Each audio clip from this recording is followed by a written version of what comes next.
is Saturday, September 7th, and you are watching You Don't Watch Sports right here on the Feo Grande YouTube network. I am Bill Smith. I am joined as always by the man, the myth, the legend, Feo Grande himself, Omari Ellis. Omari, how was your sports week? Sport week's okay. Oh, well, Opening night it's was a been. no Thursday. Thursday night was opening week. Everybody saw that game. It was quite a game. So well seen. We don't even have to talk about it, but it happened, and it was on Thursday. Chiefs and Ravens had a show that they put on. We are going to talk about some other things, though, because we cover three topics here on You Don't Watch Sports, just to sprinkle a little bit of sports information into your conversation, as we are your guiding light through the sea that is sports talk. Omari, topic number one. Give us a little bit of NFL. So yes, one of the things we mentioned last week, in addition to whole getting hype in the series, I made an offhanded comment about the NFL new kicking rules for the season. And you were like, "What are the new kicking rules?" And I'm like, "You caught me off guard." So I figured I'd cover those things this week. So they changed it up. It's kind of similar to the XFL, where the 10 players on the kicking team, beside the kicker, all have to have it like at least 1 foot on the receiving team's 40-yard line, and they can't move until the kick hits the ground or a player in the landing zone or end zone catches the ball. So they can't move until the ball's catched. So instead of like the run like they normally do in football, Uh-huh. now it's kind of like the XFL where you got to wait until the ball is caught and then go. Previously, they would start sprinting, and this is allegedly to cut down on injuries. So one, there's that whole weird aspect to it. Two, the onside kicking rules changed. So you can't just do an onside kick whenever. Saints Super Bowl versus the Colts, I think it was. Surprise, motherfucker! Here's an onside kick. Not happening, motherfucker. You have to let the other team know, especially because of the way these new kicking rules work, where no one can move until the ball lands at a certain time. So if people were stopping from moving, you could just onside kick and recover every time. So they had to be like, no, you have to like declare it onside kick attempt.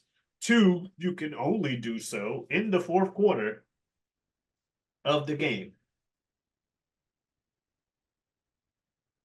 So So now editorialize for me. What are your thoughts on it? I doubt onside kicking has really happened in a practical sense in the preseason, but you would have seen some of the new kickoffs. What are your first impressions? it incentivizes running out. Like it's easier to run out, like you get more returns if Right. you do run Uh-huh. because the team's waiting longer to start running down. However, it just looks weird. It takes some getting used to. Luckily, watching the XFL, I saw it over there and I'm like, well, it's different. And so I'm a bit more used to it. Yeah. Also, getting the new Madden, it makes me upset that when I do a kickoff, I can't run. So being forced to just sit there as a player and just see your character not being able to move till the ball is caught Yeah, that's is got to be frustrating. torturous for any of those special teams guys. Yeah. So that's what I don't like about it is the footballness. Some of that is taken away. Uh-huh. But I think we'll get more good returns throughout the Okay, season. so do you think that's a good thing all in all? If Yeah. the return touchdown rate goes up exponentially because these guys are able to find routes better, are able to establish routes, create blocking patterns better. Um, if this ends up being exploited for 4 touchdowns, is that good or is that bad for the game? I think it's never bad to have kickoff returns and punt returns for They're very touchdowns. exciting. Yeah. From the casual sports fan base as we are, Yeah. they're very exciting. Scoring always is seen as a thumbs up unless no, I wouldn't even be like unless it's just one team, two team, because then that's basketball. So granted, people love basketball. So no, I think it'll be good. And not everybody's gonna be, even if you do figure out the optimal route, the other team's also figuring out their counterplay to it. So it'll even out. I like it though. Perfect. Perfect. All right. Well, we're excited to see it in action. Obviously, we saw it a Thursday. lot on Yeah. Thursday. Um, let's move on to topic number two, Omari. We need to talk about it because we haven't talked about it, and we need to shine a light on it. The WNBA has been going on, Omari, and there are some ladies over there that are killing it. Oh They are yeah. they are setting records. They are establishing new ceilings for what a WNBA player can do. So we wanted to talk about three in specific today, although is a there are several rosters of extremely talented individuals over there at the NBA, but we wanted to hit on three in particular. Omari, you want to talk to us about what some may say is the first ever unanimous MVP in WNBA history? Yes, that is Aja Wilson of the Las Vegas Aces. Right now, obviously, she is in the front runner in the whole WNBA, averaging 27.5 points a game, 12.1 rebounds, 2 assists, or 2.5 assists, pretty much 3 assists and 2 steals. She's doing it all every game. Also averaging about 3 blocks from what I can see here. Field goal percentage of like 52%. So almost every other, more than every other shot going into the basket. Guaranteed buckets, pretty much. Good free throw shooting, just good all around. Yeah. Yeah, Just a she's an incredible player. It looks like she's going to go six down four, as a generational talent. six And four, like one we ninety said, five. the thought is that she could be the WNBA's first ever unanimous player, but there is a rookie in the midst that might steal some of those votes potentially because some writers are just falling in love with her style of play. And then we also have one other rookie that is the only person to have bested Aja Wilson in that rebound stat that you mentioned. So we're going to talk about, I believe you dubbed them the WWN. Potentially, we could have on our hands, and this is what main media treats it as. Potentially, this is their modern day take on a Bird and Magic type, rivalry from when Right. them coming in. WNBA could have their Bird and Magic rivalry that that exists for quite a long time with these two women having incredible long careers, we hope. And that is not to disrespect any of the women that came before these two women. I'm just talking about in terms of Well, mainstream yeah, media attention. they have the built-in rivalry coming in from college, and then there is also simultaneously as they come in and become rookies and are both playing extremely well, there is a simultaneous media push Yeah. currently for WNBA content in general. Um, uh, uh, the world wants eyeballs on the WNBA as much as possible, and folks just like you and I are choosing to use it as a topic of conversation. Just Um, that perfect storm timed with the perfect timing of pushing it out. You get yeah, the perfect situation for marketability, is what I'm saying. absolutely, absolutely. So obviously, we are talking about at this point Caitlin Clark and or sorry, Angel Reese. Angel Reese. Aja Wilson was our MVP we just spoke of. So Yeah. Caitlin Clark, Angel Reese, bringing their rivalry from college into the WNBA, or at least the media is. Uh, um, That one. and and at the very least, these are both very strong contenders for Rookie of the Year. It looks like with her last couple of weeks of performances, Caitlin Clark may have solidified that spot.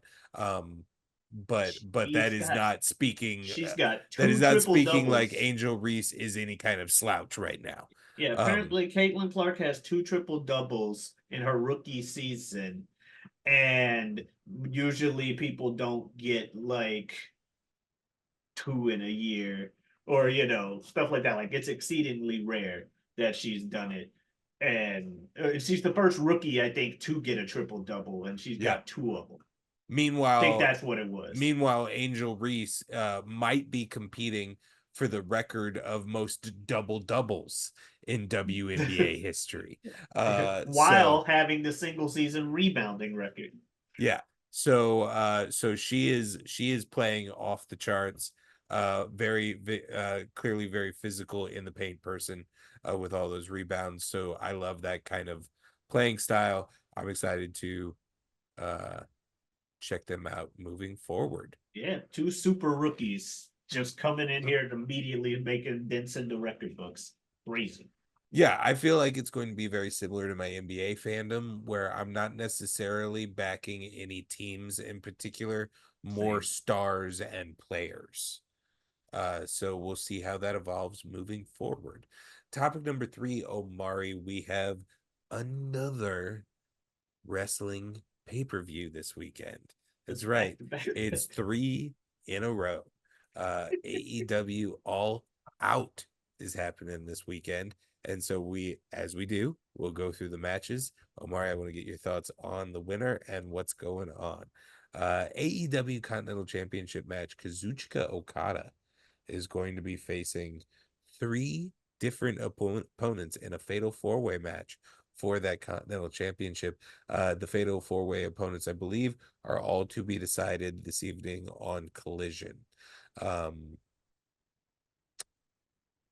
so So I saw the graphic that said, Kazuchika Okada versus bitch and bitch.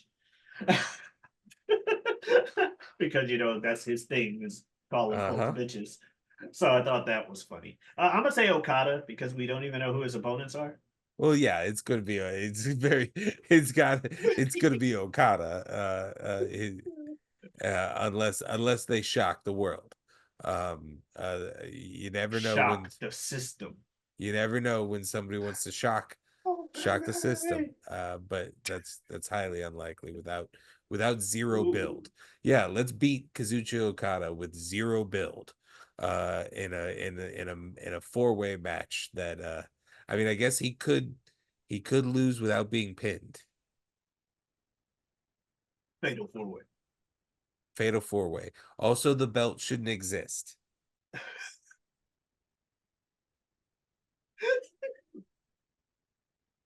So there's also that.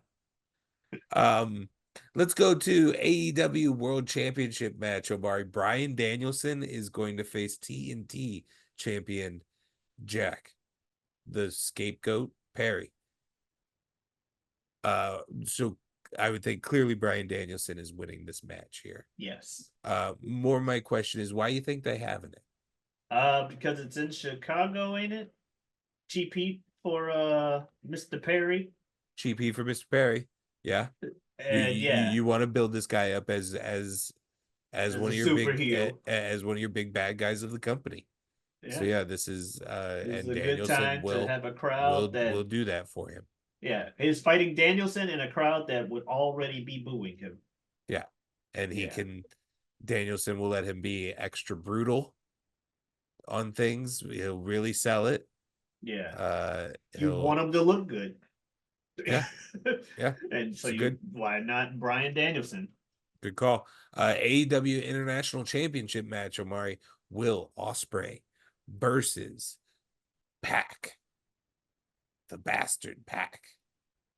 Um what do you think? I mean, Will Ospreay's got to win here, right? He's gotta win. I'm a I'm a Pac fan. I like Pac. I just like the character. I like This the is the steal the announcers. show match. Yeah. Oh, this is definitely the if I'm looking. I don't know if it's the match I'm looking forward to the most, but it was the second I heard it. But we'll get to the other match that I'm kind of looking forward to the most now. But yeah, I know what it is. We'll talk about it next. The AEW TBS Championship match. Mercedes Moné versus Hikaru Shida. Camille is banned from ringside in this match, Omari. sayonara, So, bitch. sayonara, bitch. Hikaru Shida's winning, right? If only. If Uh, only. no, Mercedes is winning. We know this. They spent a lot of Monet on her. They gonna get they Monet's worth. and let her win again. And I'm gonna be upset because yeah, I don't even have Yeah. anything against Mercedes. I'm just a Sheeta fan. Yeah, yeah, same here, same here. I'd love for this to be a scenario where it's been a multi-week build and uh Mercedes has been holding the belt heel for quite a while and Hikaru can win this match. Unfortunately, it feels like she's going to end up being more just a bump in the road in Mercedes' reign before the eventual babyface gets it. Considering this little of build and care put into the buildup of this match. So I'm just kind of a little disappointed in that on my side of things. AEW World Tag Team Championship match, Omari Young Bucks. Let's talk about. I mean, this is an issue with All Out. It's well known. It's too close to All In. Yes. So you end up kind of having to throw things together. Like at the very end of a match on Dynamite Wednesday, you kind of go, "Oh, and you guys, you're fighting us for the tag team titles." On All Out. Yeah. Do you guys ever really fight as a tag team? Shut up. Um, uh, we're in the same faction, so it counts. Um, the Yeah, young the Young Bucks will be fighting Claudio Castagnola and Wheeler Yuta for the AEW World Tag Team Championships. Again, I am kind of bored with the Young Bucks FTR thing at this point. And I'm pretty new into AEW. So I would be this would be another one that I would be a lot of this card I would love if it was on All In, honestly, and it was given the build. yeah, And I could think maybe Hikaru Shida could win this match and defeat the villain Mercedes Moné. Like she hasn't had a big moment in so long. She got injured and she was gone. And they didn't even really give her a big like return. return moment. She was just kind of like, "Hey, I'm back."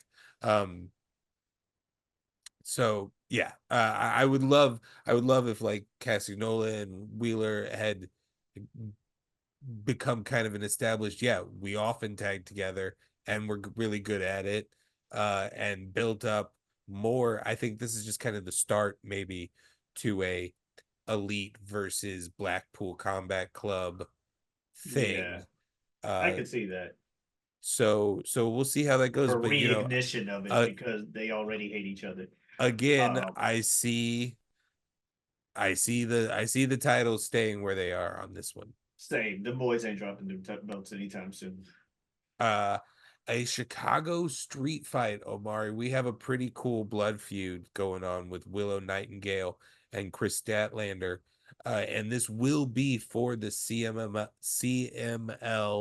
Women's Championship, which is currently being held by Willow Nightingale. Um, I believe Willow is 3-0 in this feud so far, Omari. If she's not 3-0, she's 2-0. She hasn't lost to Statlander yet. Um, what do you think this ends up being a clean sweep, feud I over, or do I you think do we not. give the belt and the victory to Statlander? I'm unfamiliar with this CMLL championship. It Or was it was this is it feud from was another company? Yes, this feud was not supposed to have that belt on it. It was Stephanie Vacour's championship belt Ah, for one of the Mexican leagues, one of and the then lucha she went leagues. to WWE and Yeah, and she gave it back, and they did like an open battle royale challenge that Willow won. So she has been the defending champion since then. uh But it is on the line, despite not being on the line in our sheet. I say it will be a sweep then. I was gonna say Statlander, but if it's like another company's belt and then they can use this to build what's her name even more monstrous for a while, Willow. So yeah, Yeah, Willow. I am thinking that Statlander is going to win this one and take that belt and go do that CMLL work. And it might just me being a big fan of Willow Nightingale and wanting her to put her focus back on that TBS title. Okay. Uh or possibly even the AEW Women's Championship. Maybe. Um I would be interested in seeing that. And I think if she were to drop the belt after going 3-1 against Chris Statlander, I think she could comfortably still move on from that feud and position herself in one of the other title pictures that's actually an AEW title. So that would be my prediction is Statlander. Let's go to the let's see, we already talked about that one. Oh, MJF and Daniel Garcia. These mother truckers are keep talking about killing each other. Literally. They're like, I'm gonna do moves that break your neck. I'm gonna Don't do talk about wrestling it. So moves. be about it. We'll get to it. I'm gonna do wrestling moves that break your neck. Well, I'm gonna do wrestling moves that break your neck. No, like I'm gonna break your neck. You're gonna die. All right. Well, I'm gonna kill you. You're gonna die. Like these that has been these promos. Um. Uh. What do you think? I mean, paper would say, I guess, that MJF needs to win or would be an auto win here, because he just That's lost at All In. MJF already rarely loses. yeah. About to say that's just kind of the MJF thing. Is He returned from injury. Um, Yada yada yada. Daniel Garcia is not as big of a star as him. Reports are that Daniel Garcia is not contract extended to AEW yet, and is up sometime before the end of the year. That is just rumor and speculation at this point. No one really knows. One would say if he's that soon out the door, why would he be in a humongous angle with one of the largest stars in the company? Um, so I'm not really sure where I want to go on this one. What do you think? MJF. It's what he do. He like you said, he seldom gets his So comeuppance. what is the story of this match then? Like what is the Oh, I have no idea. is this continuing the feud? Is this merely just a like are is this supposed to be MJF like murdering Murdering? No, Daniel no, no, Garcia? no, no. He Like he is this wins in match supposed chicken to shit show a new fashion. well, that's what I'm thinking. Maybe I'm trying to talk out MJF winning, and like the bigger, like a bigger picture for it.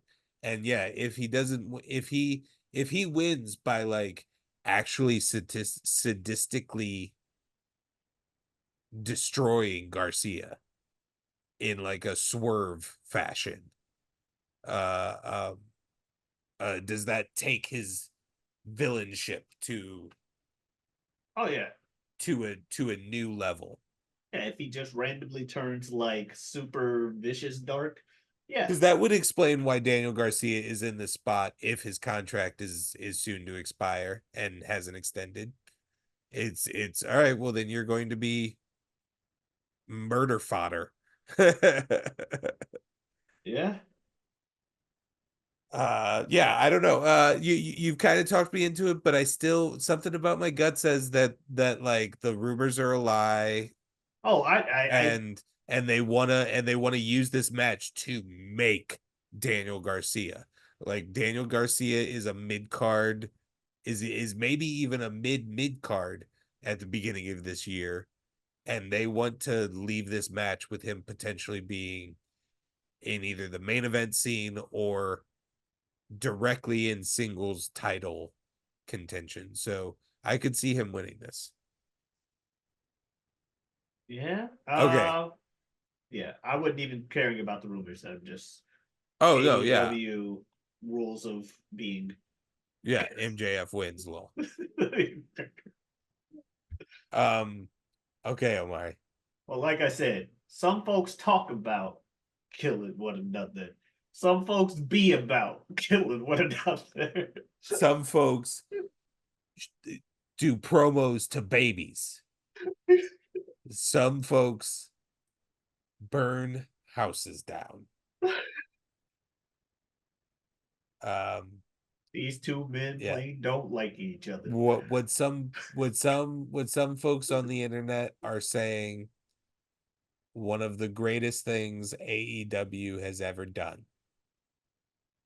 happened on Wednesday when we first established that Swerve Strickland had used the money from the contract extension that he signed at All In to finally repurchase the childhood home he grew up in his early years before the bank seized it when his parents couldn't keep up with the payments. Uh, and then to close out Dynamite, we see a Hangman Adam Page kind of playing a little drunk, like really well. I mean, you never He's a know drinker. with that outlaw mud show. You Oh no, his never character know. is a drinker. Yeah. Well, I'm just saying he does it well. He's Yeah. doing it well in that promo. And so yeah, you never know if it's method or not. But uh